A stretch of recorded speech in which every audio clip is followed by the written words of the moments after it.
What's up, maniacs? My name is Mex. I'm a wrestling fan, a wrestling enthusiast, a WrestleManiac, if you will. And today we are talking Monday Night Raw. It was the go-home show before Clash of Champions that's happening this weekend.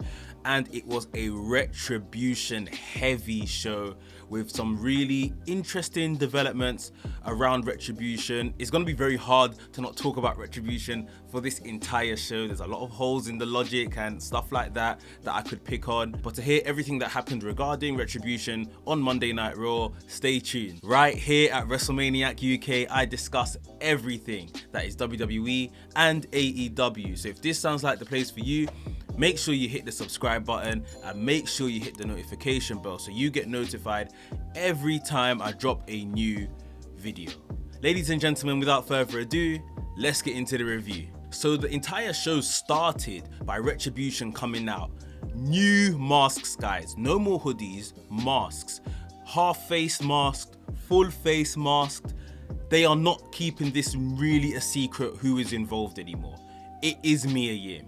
It is Mercedes Martinez. It is Dio Madin. The leader is Dominik Dijakovic. And there's one particular mask that was covering the full face of this fifth person, but we are pretty sure at this point it is Shane Thorne.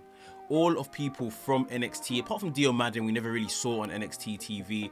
All of those people that were rumored, it is them, and it's not really a secret anymore. They came out, cut a promo, and were joined in the ring by Hurt Business that were basically going to finish them off from last week. But all of a sudden they were swarmed completely by the other 50,000 people in Retribution and took out Hurt Business. So at the end of the segment, they were left standing strong. Why all of a sudden they're prepared to show their heads and their faces? And I don't know what has changed in the last week. Apparently now they're also signed WWE talent. People that were destroying your company from the inside, destroying your buildings, the performance center. You've now given them contracts. Who gave them a contract? Shouldn't the wrestlers be taking this up with the management like you gave these mad people contracts? These people that tried to take us out, ruin our careers, destroy the place that we work. They are now employees of this business. Someone obviously has to be spoken to about this. Am I the only one that thinks this? I know we have to kind of suspend our belief and remove logic when talking about WWE, but my God, what is the meaning of they are now roster members and they are WWE employees and they have contracts? Like, that is terrible. That is terrible. How did we get here? Like, I can't lie, I'm a bit more invested in everything regarding Retribution at this point, but it's just the holes in the logic get me every time. It's just, how did this happen and why are we just kind of skimming over it that they have contracts? Come on, man. Throughout the night, we had back and forths between the Retribution guys attacking people backstage. At one business, Hurt Business attacked Retribution backstage. And it was just going back and forth until it was penned that Retribution are going to have their very first WWE match. 3-on-3. The three men from Retribution were going to take on Bobby Lashley, Shelton Benjamin, and Cedric Alexander of the Hurt Business. That was going to be the main event on the night. And we discovered on the night that these three Retribution characters that were in the ring, the men that are part of the group, are called Slapjack, who is Shane Thorne, Dio Madin is now Mace, and Dominik Dijakovic is now T-Bar. So for me, this makes me think that this whole thing is not going to last very long because they're wrestling with masks, firstly, and the masks don't look very comfortable. They're adjusting them on their face every 2 seconds, and they've renamed them. So because they've renamed them, they could essentially bring them back as their former characters. So I don't think this is really going to last long at all, to be honest, but we will see where it goes. The finish of the match saw Bobby Lashley put Slapjack in the hurt lock, and then T-Bar came and poked Bobby Lashley in the eye. The disqualification was given. I don't know why, because I'm sure you're allowed to poke people. That's never been a thing before. And also you're allowed to separate a submission. That's never been a crime before, but the bell was rung. Loads of guys from Retribution came down to the ring and came to kind of surround Hurt Business, take them out. Drew McIntyre then led the Raw roster from backstage and they aligned with Hurt Business to take out all of these Retribution guys.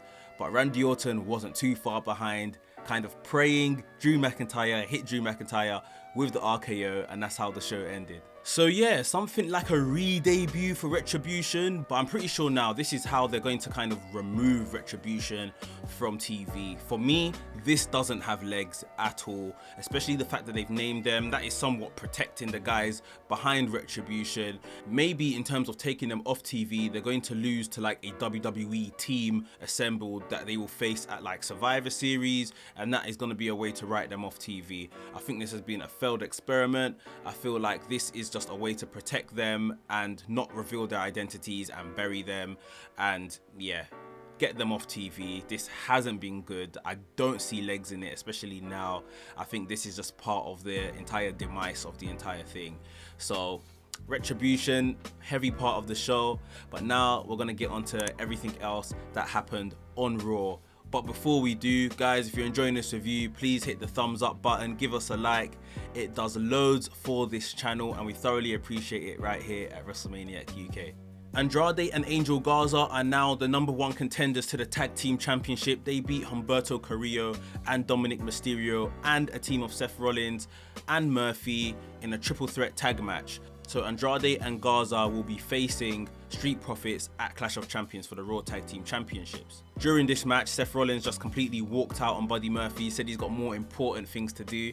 Never quite said what it was then, but during the show we found out, so we'll get onto that in a bit. We had a segment of the Kevin Owens show where he actually invited Shane McMahon to the KO show to promote the big fight, the Battle of the Behemoths, Braun Strowman versus Dabba-Kato, which was going to take place on Raw Underground. Both competitors even came down to the KO show and had a bit of a stare down. Shane McMahon split them up to make sure that this fight happens at Raw Underground and not in the Raw ring. But during this segment, Aleister Black laid an attack on Kevin Owens, maybe to further their feud. Their feud isn't really interesting if we have to all be honest, but I guess it's putting these guys both on TV, which they deserve at a very minimum.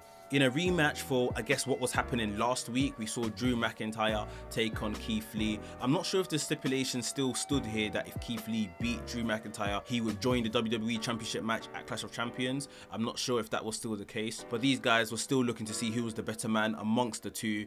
Keith Lee was in a lot of trouble when he got hit with the Claymore kick. However, Randy Orton ran in with a steel chair. First time we've seen Randy Orton in about 2 weeks. Ran in with a steel chair, took out Drew McIntyre, pressed the steel chair up against this fractured jaw of Drew McIntyre, and he punt kicked Keith Lee. Randy Orton cut a promo after this saying that we shouldn't have written him off. Of course he was going to be able to compete for the WWE Championship, and then he went over to the ambulance and he told us this is the same ambulance that took away Edge, Christian, Ric Flair, etc, etc, and Drew McIntyre is going to join them in the back of that ambulance and he's going to become WWE champion. For me personally, this feud has kind of cooled down since the addition of Keith Lee.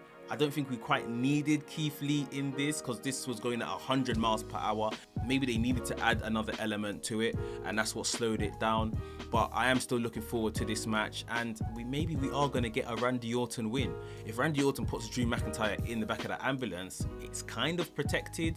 He was never really pinned, so maybe it's going to happen. We'll see at Clash of Champions. Zelina Vega defeated Mickie James to become the #1 contender for the Raw Women's Championship. So we're going to get Zelina Vega versus Asuka at Clash of Champions. Unfortunately, it seems like this match is going to be on the kickoff show, which is a shame, but truth be told, this has been kind of just slapped together at the last minute. Zelina Vega isn't going to beat Asuka for this championship, so maybe the kickoff show is the best place for this match.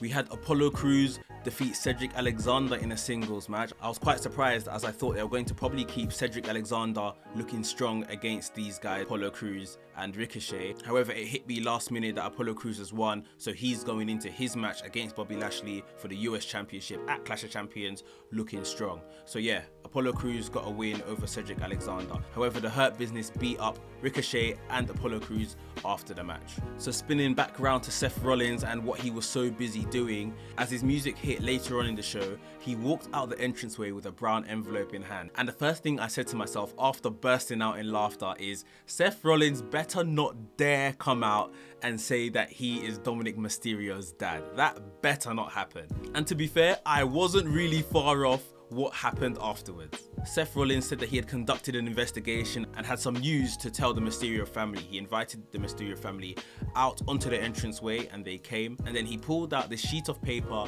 from this brown envelope and said that Rey Mysterio is not the biological father of Dominic Mysterio.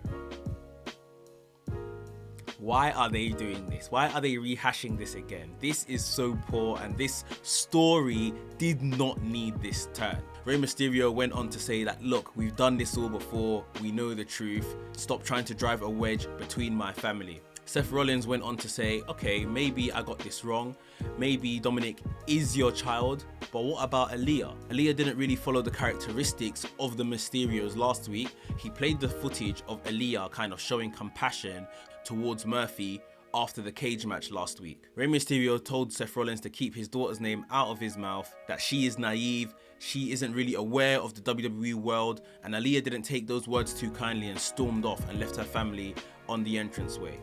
Seth Rollins then later kind of apologized. It looked a bit sincere, but he smiled afterwards, so I guess he's not sincere at all, saying that he didn't mean to drive this wedge in between the family. Backstage, there was some more heated words between Aaliyah and her father Rey Mysterio, and then she stormed off. And then later on, we saw Murphy come over to Aaliyah, tell her like, look, I'm sorry about any hurt that I've caused your family, and that he's kind of turning over a new leaf. He basically apologized and left her to it. So something is brewing between Murphy and Aaliyah. I guess we're due to see what it is really soon. Nia Jax and Shayna Baszler defeated Lana and Natalya. I guess this is a warm-up for the Women's Tag Team Championship match, where Nia Jax and Shayna Baszler will be taking on the Riot Squad at Clash of Champions.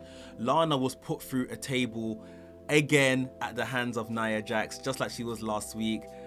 I think they are sending a message to Miro. This has to be like 2 weeks in a row for no reason at all. Like, come on, WWE, this is sending a message. Backstage, we had a segment where Peyton Royce actually challenged Asuka, saying that, you know, after Clash of Champions, you may not be the Raw Women's Champion. Asuka said no one's ready for her at Clash of Champions, but she is ready for Peyton Royce tonight. So her and Peyton Royce stepped in the ring, and it looked like, just as Asuka was probably going to put the Asuka lock on her and get a win, Zelina Vega intervened and the match was kind of thrown out after that. Last but not least, we had the Battle of the Behemoths, Braun Strowman versus Dabba-Kato, and I'm very surprised that Braun Strowman won here. I thought they wanted to keep Dabba-Kato particularly strong on Raw Underground as well. Maybe they should have had some type of pull-apart brawl on the KO show that Braun Strowman kind of got the upper hand, so he got his win there, and maybe Dabba-Kato could then beat him in Raw Underground. I guess Braun Strowman is now the new boss of Raw Underground, you know? He's beaten the guy that was the previous boss that had been undefeated. So very interesting to see what's going to happen from here, but Braun Strowman beat Dabba-Kato. So guys, that was my Raw review. Clash of Champions is basically set up now. We know every match that we're going to get, every title is going to be on the line. So it kind of makes it a must-watch pay-per-view to see if any of these change hands. And I think we may get a few that are going to change hands on the night. Retribution have made their mark finally to some degree on the main roster on Raw. So it's going to be interesting to see where they go from here. But for me personally, I don't think the future is bright for Retribution at all. Guys, if you enjoyed this review, please make sure you hit the thumbs up button, give us a like, and please subscribe to the channel if you are new here. Also hit the notification bell so you get notified every time I drop a new video. And that is it, guys. WrestleManiac UK signing out, and I will see you soon.